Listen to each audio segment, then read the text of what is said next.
अथ त्रयोदशोऽध्यायः क्षेत्रक्षेत्रज्ञविभागयोगः। श्रीभगवानुवाच इदं शरीरं कौन्तेय क्षेत्रमित्यभिधीयते। एतद्यो वेत्ति तं प्राहुः क्षेत्रज्ञ इति तद्विदः। क्षेत्रज्ञं चापि मां विद्धि सर्वक्षेत्रेषु भारत।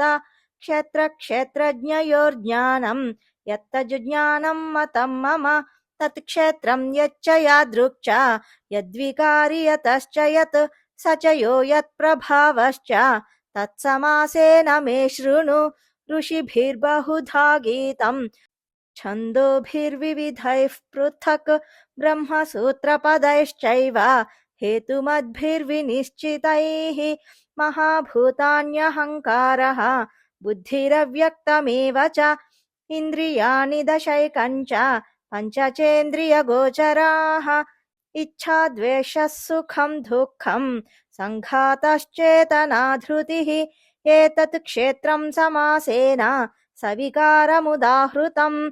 अमानित्वमदम्भित्वम् अहिंसा क्षान्तिरार्जवम् आचार्योपासनं शौचं स्थैर्यमात्मविनिग्रहः।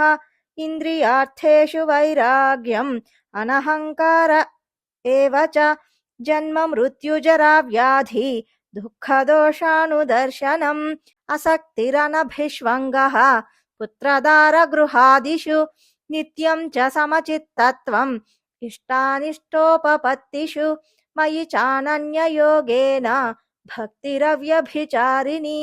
विविक्तदेशसेवित्वम् अरतिर्जनसंसदि अध्यात्मज्ञाननित्यत्वम् तत्त्वज्ञानार्थदर्शनम् एतज्ज्ञानमिति प्रोक्तम् अज्ञानं यदतोऽन्यथा ज्ञेयं यत्तत् प्रवक्ष्यामि यज्ज्ञात्वामृतमश्नुते। अनादिमत्परं ब्रह्म न सत्तन्नासदुच्यते सर्वतः पाणिपादं तत् सर्वतोक्षिशिरोमुखम् सर्वतः श्रुतिमल्लोके सर्वमावृत्य तिष्ठति।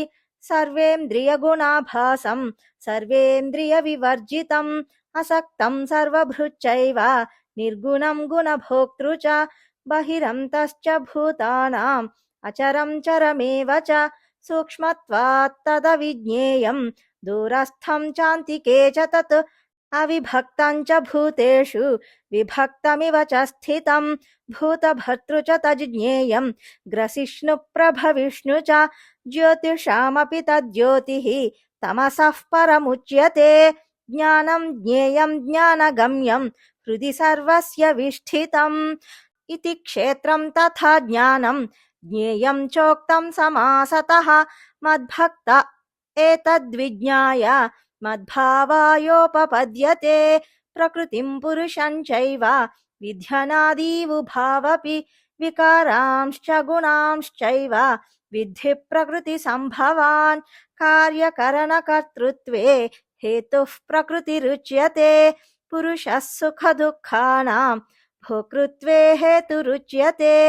पुरुषः प्रकृतिस्थो हि भुङ्क्ते प्रकृतिजान् गुणान् कारणं गुणसङ्गोऽस्य सदसद्योनिजन्मसु उपद्रष्टानुमन्ता च भर्ता भोक्ता महेश्वरः परमात्मेति चाप्युक्तः देहेऽस्मिन् पुरुषः परः।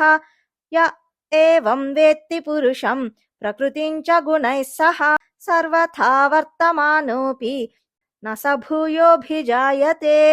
ध्यानेनात्मनि पश्यन्ति केचिदात्मानमात्मना अन्ये साङ्ख्येन योगेन कर्मयोगेन चापरे अन्ये त्वेवमजानन्तः श्रुत्वान्येभ्य उपासते तेऽपि चातितरन्त्येव मृत्युं श्रुतिपरायणाः।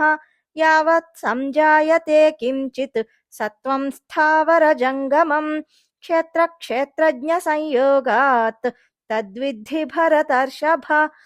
समं सर्वेषु भूतेषु तिष्ठन्तं परमेश्वरं विनश्यत्स्व विनश्यन्तं यः पश्यति स पश्यति समं पश्यन् हि सर्वत्र समवस्थितमीश्वरं न हि नस्त्यात्मनात्मानं ततो याति परां गतिम् प्रकृत्यैव च कर्माणि क्रियमाणानि सर्वशः यः पश्यति तथात्मानम् अकर्तारं स पश्यति यदा भूतपृथग्भावम् एकस्थमनुपश्यति तत एव च विस्तारम् ब्रह्म सम्पद्यते तदा अनादित्वान्निर्गुणत्वात् परमात्मायमव्ययः शरीरस्थोऽपि कौन्तेय न करोति न लिप्यते यथा सर्वगतं सौक्ष्म्यात् आकाशं नोपलिप्यते सर्वत्रावस्थितो देहे